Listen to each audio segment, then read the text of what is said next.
YouTube. Now, before I start today's topic, I'd like to apologize for not uploading content. With the new semester started, it's been very hard for me to upload content because I'm away for most of the day, and it's about to get a lot harder with summer starting and the fact that I'm walking to school now. So I apologize for that in advance. I will try my very, very best to try to get you content every day. It's kind of going to be hard because unfortunately my lighting is really bad at night, so I can't really film at night, and I'm guessing I'll be getting home every day from when the sun gets down. So it's going to be kind of hard, and I apologize in advance. Now there's a rumor, or stories, mostly rumors though, of the Dreamcast 2 being announced this year at E3. Now, the Dreamcast 1 was Sony's last console. It was also the beginning of the 6th generation of consoles. The 6th generation of consoles, of course, was the Sega Dreamcast, the PlayStation 2, the Xbox, and the GameCube. And I'm not 100% sure on this one, but I think also the Game Boy Advance. Not sure if that counts towards the 6th generation or not. I know the PSP and DS, respectively, were the beginning of the 7th generation, which, of course, was the DS, PSP, and Xbox 360, Wii, and PlayStation 3, as I drew a blank there for a second, even though it's sitting right over there. And, of course, the 8th generation is the 3DS and PlayStation Vita and the Wii U and whatever Microsoft or Sony has cooking, or even the Dreamcast 2, because the Dreamcast 2 would count towards the 8th generation. But before I get into that, the Dreamcast, of course, was around from 1998 to 2004 in Japan. It launched in North America in 1999, ironically on September 9th. So, 9999 was the slogan. And it died shortly thereafter. Due to Peter Moore, who now works for EA Sports and formerly of Microsoft. Don't really care for Peter Moore. He hasn't done anything except for kill Sega's console prematurely.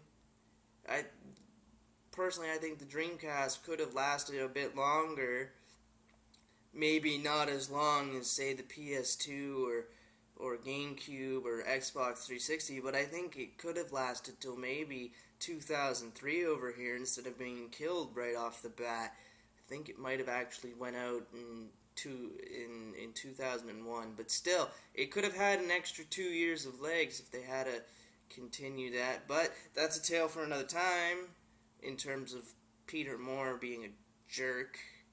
But, again, for what it's worth, the Dreamcast, was a fantastic system.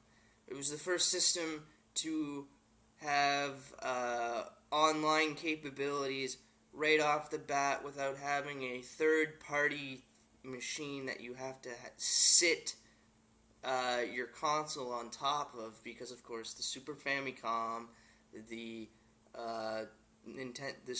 Famicom, and quite a few other consoles, including the North American versions of these consoles, could play online, but you needed I believe it was a satellite connection, and you needed a separate device which cost about $400 if I wasn't mistaken.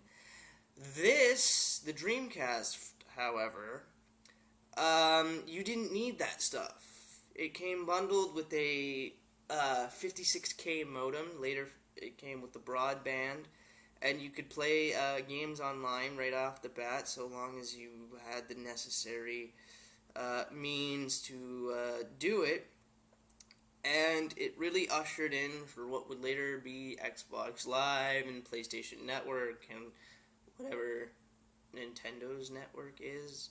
Nintendo doesn't really have a network, but they have some games that can go online. I don't know what it's called, but for what it's worth, Sega started the whole networks with the Sega Network. Not a lot of games could go online, but you could play Phantasy Star. Quite a few fighting games had it, and so on. Not a lot of games, but a few games, and it's kind of nice. I don't know if those servers are still up. I just recently got my hands on my own Dreamcast. I have the Japanese model because I mostly have Japanese versions of games. But in terms of a Dreamcast 2, the Dreamcast is my all-time favorite console ever. Sega's last hurrah, and also my favorite Sega console. Genesis was okay. Saturn I haven't gotten my hands on. Game Gear didn't like, and so on. But Dreamcast was a system that was one of my favorites, definitely. If a Dreamcast 2 does come from Sega at this year's E3 or sometime in the near future, it should be most interesting, because that would put them back and put 4 consoles. Now, if you remember correctly, I said in an older video that EA had spent $80 million preparing to develop for 4 consoles. Now, the Dreamcast 2, in all due respect, could be that 4th console. Nothing has been made official to the Dreamcast 2 or anything, but the Dreamcast 2 would be quite a sight to see, especially if it could play the original Dreamcast games and if it was region-free. As for price and specs and how many controller ports, well, I would hope that it would have 4 controller ports like the original Dreamcast. I hope it would be able to play port or have backwards compatibility with the Dreamcast. Not that it's a big issue, because I have a Dreamcast and I just plug that in anyway. But if they had it, it'd be a nice thing if they had it, but not a necessity. In terms of specs, probably I'd be happy with maybe 2, maybe 3 gigs of video RAM, maybe in total RAM, maybe about 7, or at the very most I could see Sega doing is 10, maybe doing half video, half regular. So, but of course, with the PlayStation 4 rumor that it's going to have an upgraded cell processor, and that it's going to have 20 gigs of RAM with 10 of it being video. Again, I don't know if that's true, and of course they said it was an NVIDIA, and there's a picture out there on the internet that has the paper of all the specs. So, yeah. So, I think 10 gigs on the Sega Dreamcast 2 would be reasonable, because I don't know what the Wii U specs are. I'm told that's about 1.5 gigs of video RAM, and you know, Microsoft's next console hasn't even been rumored upon.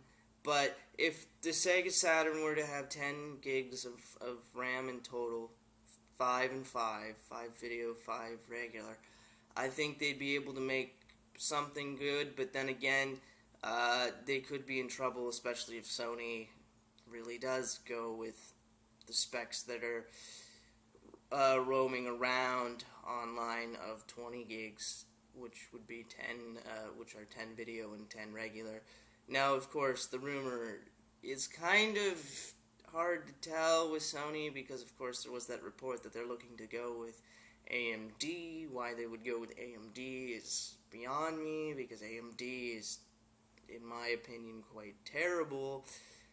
But I digress. With the Dreamcast 2, I would hope that also Sonic would return to glory rather than the failings he's had over the years. Now, there have been a few good Sonic games and so on, but maybe, Sonic gets good again on a full-time basis. Also, maybe Shenmue 3 would come out finally on the Dreamcast too, if it does come, as well as Virtual Fighter 6, the Evolution series coming back, and maybe a Streets of Rage 4, of course, maybe a Sonic and Knuckles 2, although that seems kind of far-fetched. Maybe, I can't even think of stuff. Maybe a new Echo the Dolphin. I mean, it's not the greatest thing, but Echo the Dolphin maybe return. And just all the classic Sega franchises come back, like Alex Kidd and Phantasy Star Online and all that good stuff, and maybe some more third-party support, of course. But only time will tell. What do you think about the Sega Dreamcast 2 rumor? Do you think it's possible? Do you think it's going to happen? Or do you think it's just going to go fizzle and die? Comment down below or make a video response. And I will see you all next time here on YouTube. Have a great day.